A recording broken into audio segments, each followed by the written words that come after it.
Journey to a land where stories guard the very heart and soul of history's past and tell of a future more glorious still. Walk through the tales of legendary creatures and fables of old, of gods and monsters, and of a people who still choose to believe in magic. Join DC and C. Michael McGannon in a Monster Guys podcast presentation for the retelling of both classic and original stories from the land of the Fae Folk. From the dark, the mysterious, the menacing, and sometimes downright hilarious. These aren't just any old stories. These are fairy tales.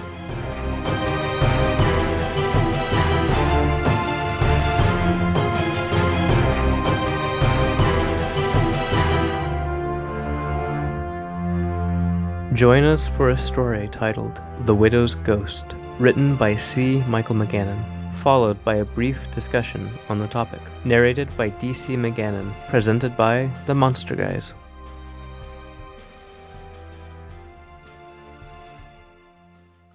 In the county of Clare, a man was dying. He loved his family very much, but knew he would soon be gone.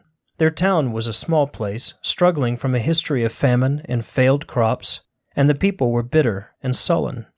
The man had been planning on taking his family to America for a long time, having set aside most of his money to the chagrin of his ill-tempered brother. The man called out to his wife one night, drawing her near. "My dear Caitlin, the time is close." She nodded, weeping.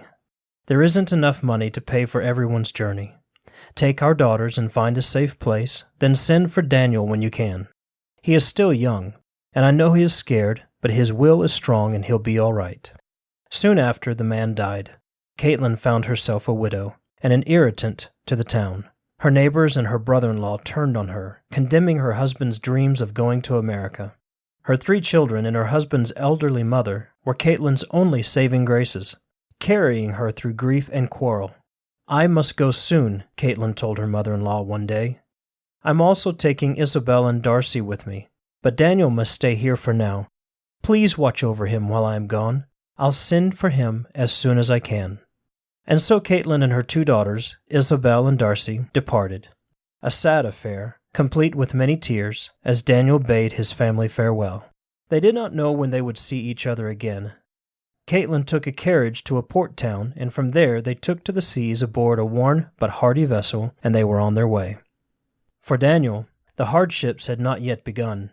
His grandmother loved him dearly and pampered the boy with sweets and stories of ghosts and fairies, or the good folk, as she referred to them. It was a bittersweet time for the boy, as he also tended his ill-tempered uncle's fields to earn a little money to help care for himself and his grandmother. In time, Caitlin, Isabel, and Darcy arrived to the New World, and soon found shelter and work. It was hard, especially without her husband and son, but this new place was productive and promising. She felt as if everything would be okay. But of course life changed for both Caitlin and Daniel, as it often does. Back in Ireland, Daniel had been forced to move in with his uncle, as his grandmother began to weaken with age. A fairly happy child, his disposition angered his uncle, and any excuse the man had to take his anger out on the boy was an excuse taken. Daniel's grandmother protested with the strength she could muster, but ultimately could do little in her feeble condition. The boy took to crying himself to sleep most nights and stayed in his room when he was not tending the field. After living for a full year in America, Caitlin had worked herself to the bone, taking on a serious fever. Her daughter Isabel had found a suitor, and Darcy helped to maintain the house and its income. Fearing the worst, Caitlin wrote down instructions for her daughters and a letter to be sent back home. Across the seas once more, in the county of Clare, a small girl was walking home after playing near the forest. A pale, sad-looking woman walked along the same road, getting nowhere fast. "Hello there," the woman said to the small girl. "Can I walk with you?" The girl smiled and nodded. "I have seen you here before, I think. Do I know you?" "I lived in this village not long ago. Do you not remember me, Caitlin Fitzgerald?" "I do. Does your family know you are back?" Pale Caitlin only smiled sadly. "They cannot, for I died 2 weeks ago, far across the sea. But don't be afraid of me. Listen, Go to my mother-in-law and give her my thanks. Tell her to give away any old clothes of Daniel's that he no longer wears to someone in need, and that he will cross the ocean for his sisters soon." The girl, a bit shaken for the experience, ran along and did as she was told. That night Daniel lay weeping in his bed, his backside sore from yet another of his uncle's lashings, when the ghost of his mother came to visit him. She held him and sang him a lullaby, and gave him a final farewell before exiting to another room in the house. That same night, the boy's uncle froze from fear while in his sleep. A threat was whispered into his ear from someone who appeared nowhere at all in the room, turning his blood cold. Very soon a letter came to them. It was Caitlin's final letter, written on her deathbed. While stricken with the death of his mother and the knowledge that he would leave his grandmother behind, Daniel left not long after, hopeful for his new life in America. On the day of his departure, he turned back one last time, giggling to himself at how terrified his uncle seemed to be, and the fact that the angry man hadn't laid so much as a finger on him since his mother's ghost appeared to him that night. But it was yet another thing that made him smile so, knowing he would be safe in his travels. There, standing next to his grandmother, was the image of Caitlin, both of them waving goodbye.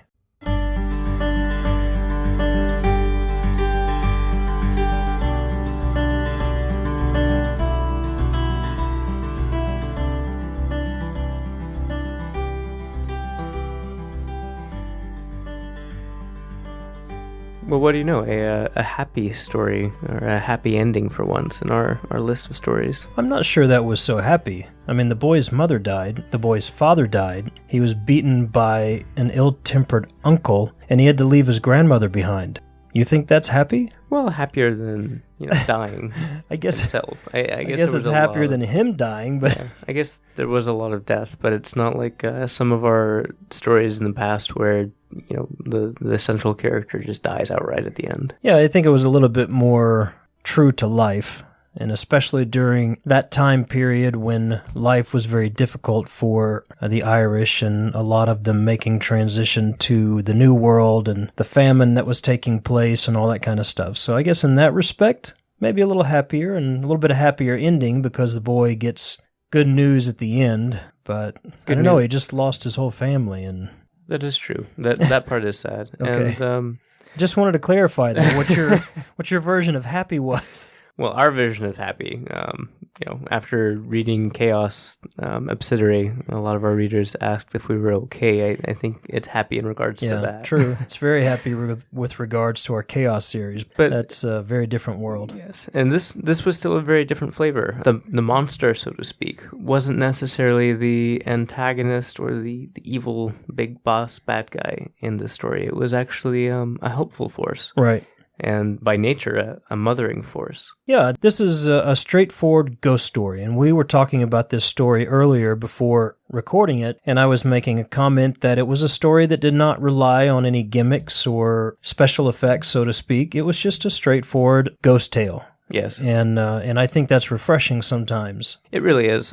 This is actually inspired by another story collected in 1895 by Jeremiah Curtin. And the story is titled The Dead Mother. In that story, the original was actually much shorter and, even that was much more to the point, so to speak. Yeah. There wasn't really a lot of embellishment about why certain events were happening. He basically just said, this is what happened, and then the ghost shows up. Yeah, it's fascinating to me that some of those old stories, I think you get two extremes in a lot of those old fairy tales. You get really short, like a one-page Dr. Seuss poem, or you get like 18 pages in very small print, and they consider that a short story. Yeah, you almost have a small book at that point have a small in a book. chapter. Yeah, that was a very short story, the original that inspired this tale, but this one, didn't go on forever either. Just a real nice, straightforward ghost story, enjoyable for the listening. And I think what's interesting with ghosts, and especially with regards to our conversation about fairies, this kind of ventures away from fairies a little bit. But in a lot of times, if you go pick up, let's say, an Irish ghost story book, you're going to find a lot of fairies. If you go pick up an Irish fairy tale book, you're going to find a lot of ghosts. There are a lot of people that lump those two entities together. That always did strike me as a little odd. You have ghosts in every part of the world, and I guess technically you have fairies in every part of the world as well, but when you think fairy, you think, Scottish, English, Irish, peaceful folk. Yeah, for the most part. But you think ghost, and you could have a ghost in Japan, you could have a ghost in Africa, you could have a ghost in Brazil, you could have a ghost here. And you kind of have this universal concept that easily fits in any other culture. But the Irish did make certain distinctions about ghosts, and they interacted with their fairies in many interesting ways. One thing from W.B. Yeats, he said, ghosts, or as they are called in Irish, fevshi or tash, live in a state intermediary between this life and the next. They are held there by some earthly longing or affection, or some duty unfulfilled, or anger against the living. So some pretty standard stuff. It did strike me that the duty unfulfilled was very similar to this story, and it's apparently a very powerful force, as she died in America and yet was still able to influence things happening in Ireland. So it seems to transcend time and space at that point, which some ghosts almost are seen as weak or feeble, and she did not seem like that at all. Yeah, she seemed very strong, and it almost seemed as though it was her will that lived on beyond her versus, say, a specter or something that you'd see in a movie setting. But again, the attributes of the Irish ghosts that we find in their tales and their stories are very much straightforward. We were talking about some of the different attributes that we find in some ghost stories in different places like this versus some ghost stories seem to be a person who's caught in a loop that's just continually playing over and over again. Yeah, these really don't seem to be stuck in those loops. They are still people. They're very much fully formed people. Well, fully formed without their physical form. Yeah. And, you mentioned earlier that they seem to be lumped in with fairies, and that I feel like that's fair enough because some fairies are ghosts of a sort. They are spirits of the dead or, spirits of old gods that have moved on. So I feel like they have a ghostly aspect of themselves as well. But the ghosts that you read about in Irish fairy tales still seem very human and like they've got a purpose or they've got something to carry out. Yeah, but I think it should be said that not all ghosts are fairies. Correct. Yeah. I think that's a distinction that should be made, especially with regards to Irish folklore. What are some other differences between fairies and ghosts? Some that we've talked about, maybe some that we pick up on some of these stories. Somebody on the World Wide Web. The big World Wide Web. Yeah, somebody had pointed out something interesting that I had never even considered before. They were talking about how ghosts will often walk through walls, that common idea of what a ghost can do. Oh, yeah, I remember, yeah. Whereas a fairy doesn't really walk through walls. They still go by the windows and the doors and the chimneys and everything. And I don't necessarily agree. There are a couple of stories that talk about a fairy walking through a wall here and there, but typically, yeah, that's true. They do knock on the door and they go up the stairs and, Yeah, and just to clarify, it was someone who was trying to point out if you're experiencing something, how to know if you're experiencing a ghost or a fairy. And one of the things that this person was talking about was that fairies will not walk through walls, whereas ghosts will. Fairies will use a door or a window. Even though it may be closed, it's still considered a portal. Whereas somebody else was countering that argument, basically saying that fairies don't really give a rip. They're going to walk through whatever they want to walk through because they are magical beings and they don't have to be a ghost to do that. So I just think,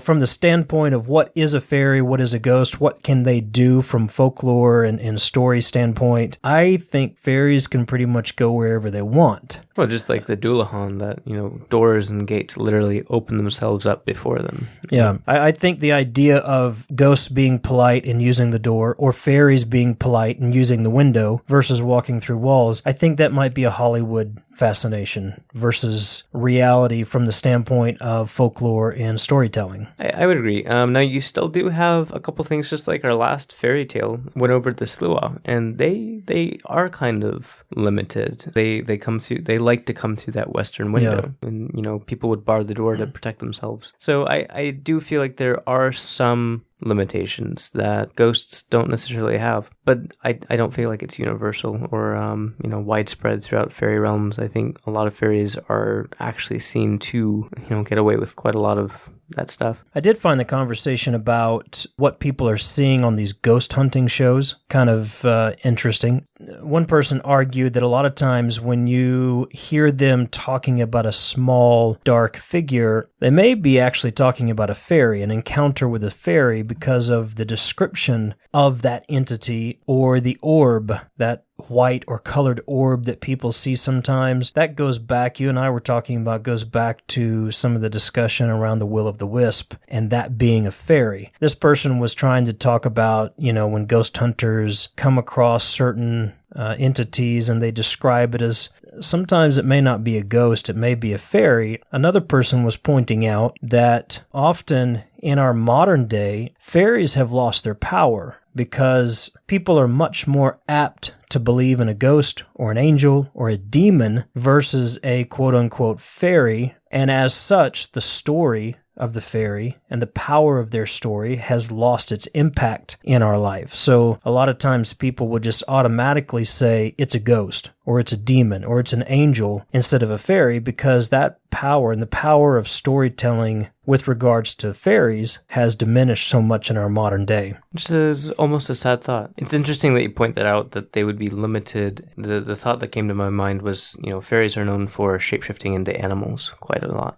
Typically if you think of a ghost, you think of a humanoid, blurry, translucent figure. But the Irish actually believed that ghosts could take the form of animals as well. Mm-hmm. That if a rabbit were to hop by after a person died, that was his spirit moving on. I understand where they're coming from, but I feel like, again, that could be, that could go either way. I don't want to get caught up in the point-for-point argument as to whether or not we're seeing a fairy or a ghost or an angel or a demon. I think that's neither here nor there for me personally. I do believe that we should try to recapture some of the magic and the power of storytelling with regards to specific stories and specific entities. If for no other reason, it's fun and it's interesting and it's a real hearty study into the culture of various peoples around the world throughout time and history. And there are some interesting distinctions there, but I'm not going to get caught up whether or not I see a ghost running through my wall or a fairy running through my wall. If I see anything running through the wall, I'm just going to run the other way.